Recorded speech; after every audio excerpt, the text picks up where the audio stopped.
Now let's talk about the National Housing Trust. The government continues to withdraw about $11.4 billion every year from the NHT. Yes, this policy began under the People's National Party during the IMF years, but context matters. The PNP inherited an economy in deep trouble and had to make difficult decisions to stabilize the country. What makes this politically explosive is that the JLP fiercely opposed it at the time. They said the PNP was raiding the NHT and they attacked the policy. But after forming government in 2016, they kept doing the same thing every single year. 10 years under the JLP, and every year they have withdrawn money from the NHT. You have your belief in principle. Does that mean that as Prime Minister, look at this. Somebody come look at this. Then follow through on those principles? Yes, either amend the law if necessary and ensure, in fact, that the dipping into the piggy bank doesn't occur. And I tell you why.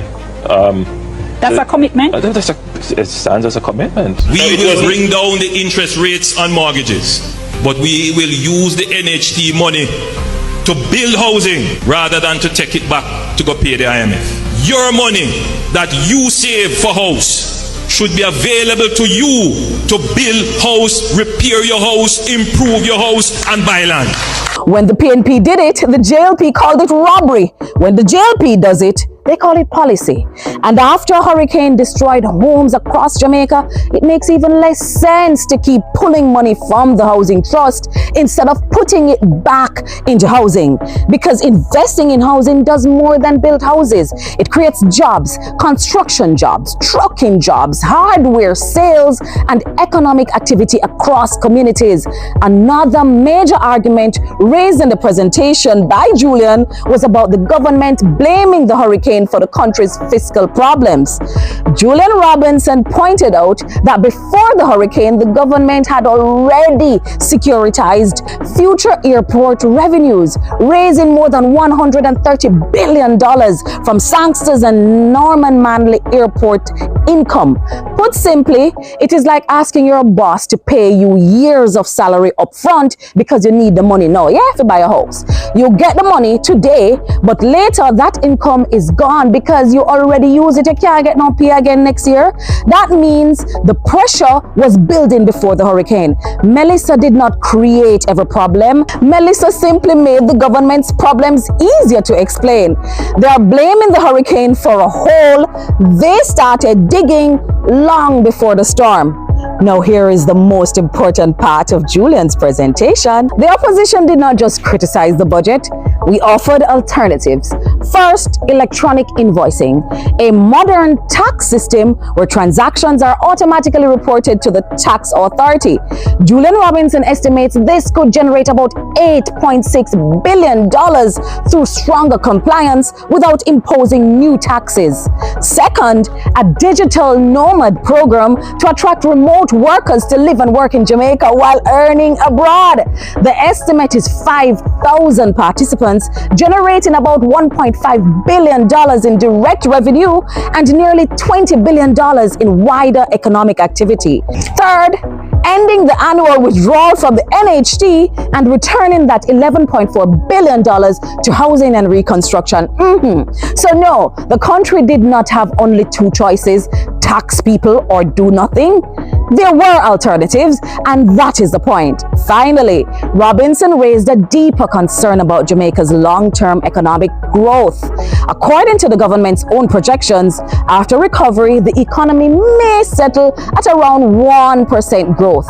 And at 1% growth, living standards barely improve.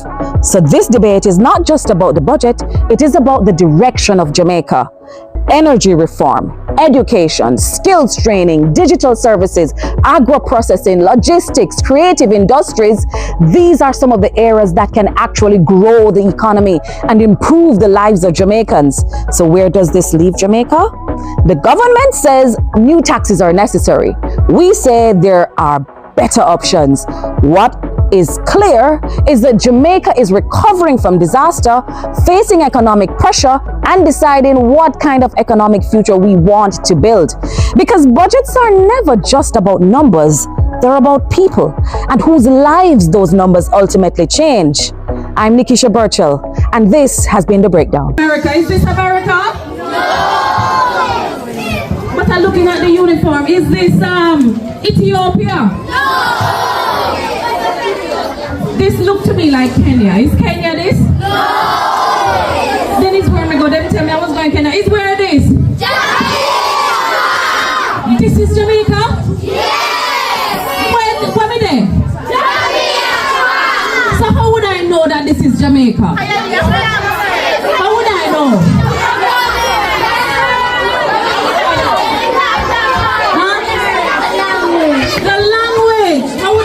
Jamaica. Because that's in the flag. How else would I know? What is Patwa? Say something in Patwa, let me hear. Who can say something in Patwa?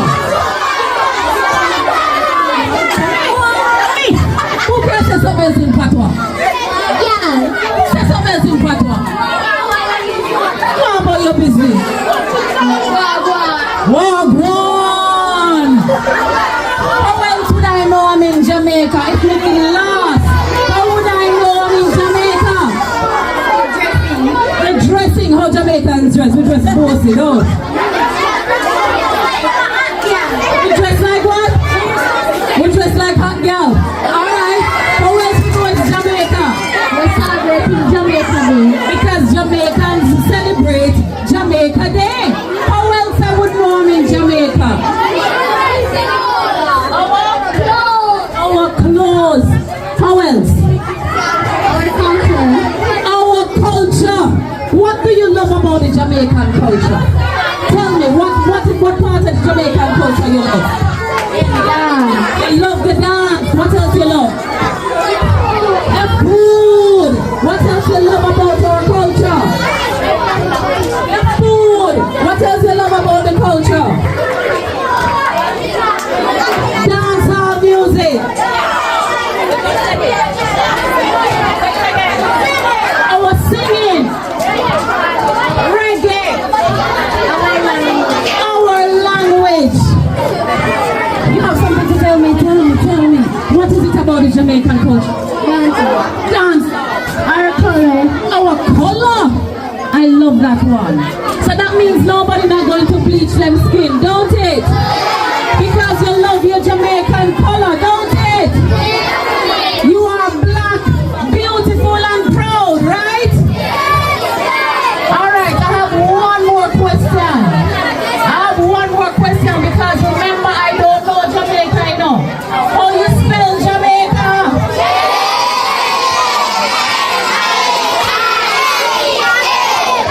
Sound like America. How you spell Jamaica?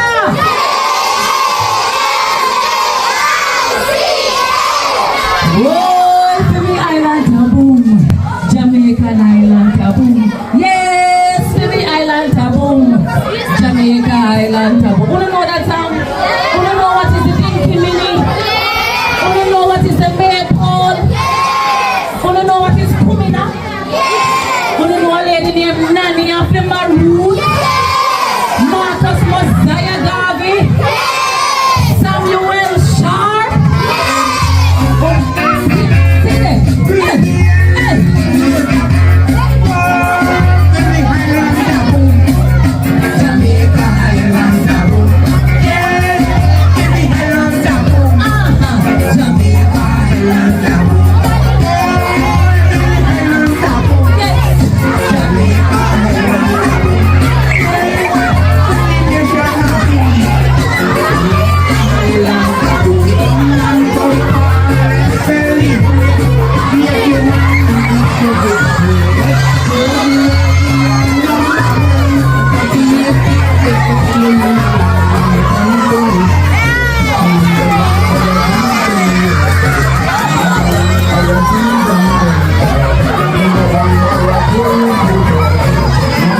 Since I've been sworn in as our Member of Parliament, officially given the authority to act on our behalf.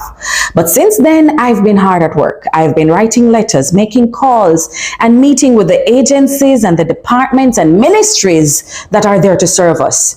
My goal is simple. I want to come from a place of facts. I want to know what has been spent, what has been committed, and what remains available so we can plan our projects properly and deliver on the mandate you gave me on September 3. But today, I must pause that work to address an urgent matter. Honestly, I'm surprised that I even have to address something like this. You see, the defeated former MP has been presenting himself as though he still holds authority, even in his own words and on his social media platforms. I have been courteous because I know it can be hard to accept defeat. But since I must explain it in plain language, he is not the MP for South St. James. He recently published a video attaching himself to a government project, even boasting that he intends to do the same with 6 more projects. Let me be clear. He has no mandate, no jurisdiction, and no office to direct contractors or communities on government-based projects. And this is not the first time. At a project in Richmond Hill in the Catadupa division, he was still giving instructions until I personally visited with the councillor and set things right. This pattern must stop. On the Constituency Development Fund, I have learned that the former MP has already overcommitted the $20 million allocation for this fiscal year. The majority has already been disbursed, leaving little for our urgent needs. We will, of course, be auditing these commitments to ensure value for money, but for now, let the line be clear. He is not the lawful representative, and he must disassociate himself from all projects in South St. James. Even the Prime Minister in his remarks last week sent mixed signals that embolden this kind of behavior. But the reality is simple. The people of South St. James made their choice. That choice was me. And history gives us perspective. In 2016, just 2 weeks after taking office, the JLP renamed a highway built by the PNP after Edward Siaga. They wasted no time in taking ownership because winners take responsibility and losers accept the outcome. You may not always like it, but in a democracy, you respect it. That is what decent, reasonable people do. So let me say it plainly, the defeated former MP is free to live his life how he chooses, take a vacation, or move fully into retirement. But he is not free to act as your member of parliament. If he continues, we will respond accordingly. So to agencies, contractors, and partners, do not accept instructions from him. Engage my office directly. It is a new day in South St. James. Your MP is on the job, and I will not allow sabotage to confuse the public or stand in the way of the people's work. In fact, I've been doing some reading from the Harvard Business Review. I'm reading a book called Managing Creativity and Innovation, because that's how I intend to lead. I have a book I wish to commend to the former MP. This one is called Managing Change and Transition. First, and the irons and the iron board, we're truly grateful. Miss Antoinette, you didn't have to give us these irons and ironing boards, but as you can see, it's helping us to iron the children's uniforms so they can get back to school looking sharp in the kind of way we like to send them out. We're operating a couple ironing homes across the constituency where we are ensuring that our students go out looking sharp. So if you have any irons or ironing boards that you want to donate to us, we'd be happy to put it to good use, because we have some more communities that we haven't been able to get to help them. We bring in a generator, we bring in some gas, and we iron out for the Sunday evening at Niagara, and we want to build it out into other communities. So thank you, Antoinette Barrett, for these irons and ironing boards. We appreciate it. Tell her. Thank you very much, Miss. A tarpaulin. He's had to use that as a shelter since Hurricane Melissa almost 6 months ago. Just over a month ago, Bongo was living under tarpaulin. Today, we're standing inside his new home as he proudly gives us a tour. Since the storm, you've been staying under the tarpaulin everywhere. And this is where we found you. But now you're moving into a big mansion. We can get to our room by yourself. Bongo got good. A month ago, this was just a dream. Today, it is a home. Not because of any grand program, but because ordinary people decided to make a difference. This transformation was made possible through an extraordinary partnership. The foundation was sponsored by Andre Stevens and PDTV and built with support from community volunteers working alongside Councillor Kenroy Gordon. The house itself was sponsored by Jamaica Relief Mission Ministries, whose overseas volunteer team provided the labor to bring it to life. Okay, so the foundation part is Andre Stevens and Film People Club, PDTV, them give us the money to do the foundation. And the building material and the labor, the white people that come, is another agency named Jamaica Relief Ministries. So it's two people come to make this happen. So we have to thank God, don't it? For your mercies towards us. God bless you. On behalf of Bongo and the entire Stonehenge community and family, I want to say thanks to Plain Compassion and the team of volunteers who came to Jamaica. And in one day, they built a house for Bongo. So Bongo is going to have a safe place to shelter his head tonight. And as you can see, we're in the rainy season. June is just around the corner. The hurricane season is upon us. And thank God he has sent these wonderful young people to build a home for Bongo so that he won't have to brave the hurricane season outside under the tarpaulin. And we want to say special thanks to PCCR. When we told them about the initiative, the homes in Jamaica that were in need of built and repairs and we would provide the material, they did not hesitate and they came to Jamaica to make this, among others, a reality. What you see here is more than plywood, zinc, and nail. It is compassion in action. It is proof that when communities, charities, volunteers, and good-hearted people come together, lives can change. To everyone who gave, volunteered, prayed, built, donated, or encouraged, thank you.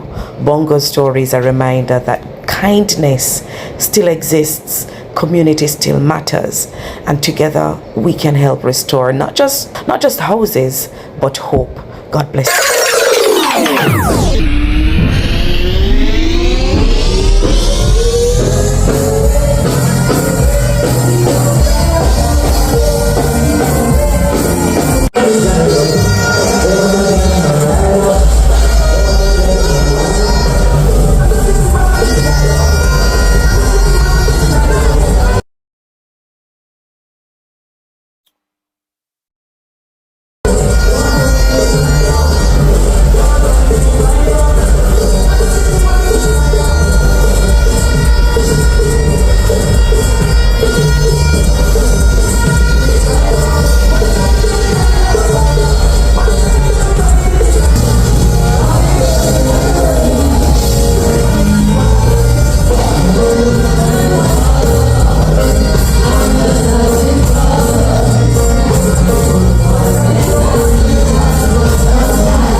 I'm on my way to Garden House to make my first contribution as an opposition spokesperson on culture, creative industries, information, whole heap about it.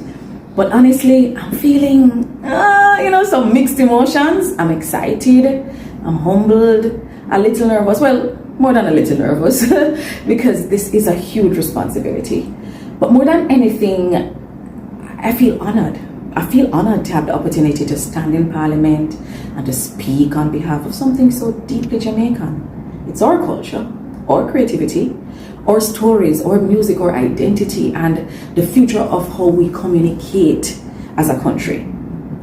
This is still a relatively new portfolio for me, and I'm still getting my teeth into all the layers of it. I'm liking it. But one thing I've already confirmed for myself is that culture is not decoration, it is infrastructure. It shapes economies, it shapes tourism, it shapes identity, jobs, opportunity, and how the world sees us as Jamaica. So today's presentation is going to be bold, go be honest, thoughtful, and very Jamaican in parts, you know. We're going to talk about our culture, we're going to talk about entertainment, we're going to talk about creative industries, Rastafari, information policy, we're going to talk about influencers, we're going to talk about media, digital transformation, and how Jamaica can better protect and profit from the genius of our brilliant people. So tune in, watch, support, critique if you must, but come on, be nice, and afterwards, tell me how I did. Wish me luck. Gardener host, here I come.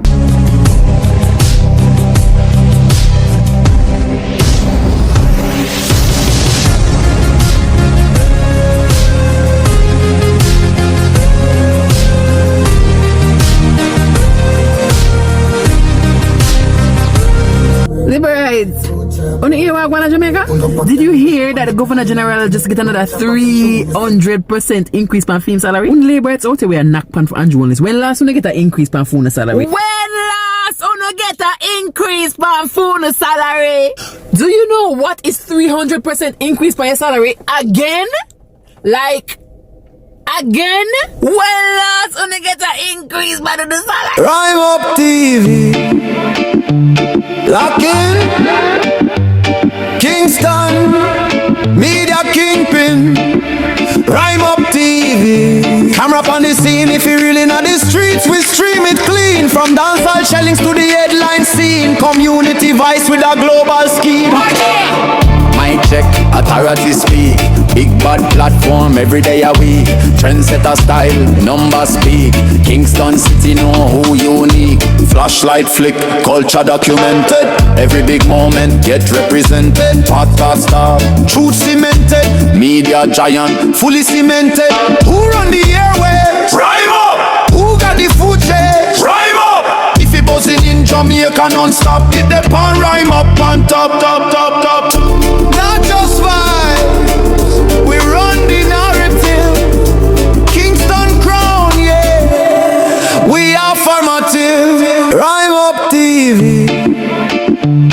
Lock in Kingston Media Kingpin. Rhyme Up TV. Camera up on the scene. If you really know the streets, we stream it clean. From dancehall shellings to the headline scene. Community vice with a global scheme. Mic check, authority speak. Big bad platform every day a week. Trendsetter style, numbers speak. Kingston City know who unique. Flashlight flick, culture documented. Every big moment get represented. Podcast star, truth cemented. Media giant, fully cemented. Who run the airwaves? Rhyme Up! Who got the food chain? Rhyme Up! If it buzzing in Jamaica non-stop,